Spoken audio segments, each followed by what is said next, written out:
অনেক সকালে ঘুম থেকে উঠলে যে সময়ই কাটে না, কিভাবে যে সময়টা যায় একমাত্র আমি জানি। তো সকালবেলা আমাদের বাড়িতে তেমন কাজ নেই। সকালবেলা মেয়ে স্কুলে চলে যায় আর বর কাজে চলে যায়, আর সারাদিন আমি বসে বসে কি করবো, আর ভালো লাগে না কিছু। আমাদের বাড়িতে কি সারাদিন যে তুমি রান্না করে করে সময়টা কাটাবে, কিন্তু সেই খাওয়ারও লোক নেই। আমাদের বাড়িতে আমরা তিনজন, আর আমার বর তো সারাদিন কাজে চলে যায়, সারাদিন আসে না, সন্ধ্যাবেলা আসে। আর আমি সারাদিন বাড়িতে একা একা থাকি ছোটো মেয়ে নিয়ে।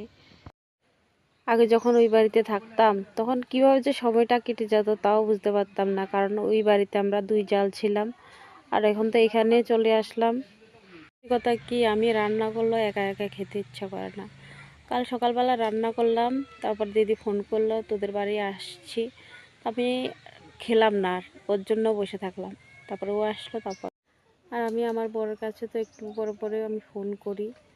ও বলে কি কাজ না করলে হবে, তুমি যে বারবার কল করো।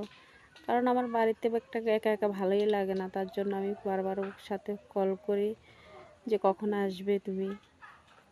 আর সারাদিন আমি এখানে বসে ওইদিকে কিছুটা কারো লোকের পাথর আছে, তাও এখানে বসলে মনটা একটু ভালো লাগে।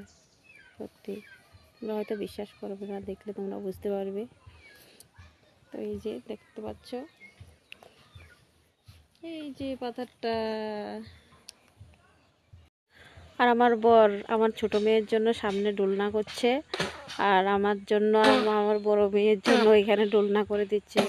ও বললো যে তোমাদের তো সময় কাটে না, ঝুলে ঝুলে সময় কাটাবে তোমরা।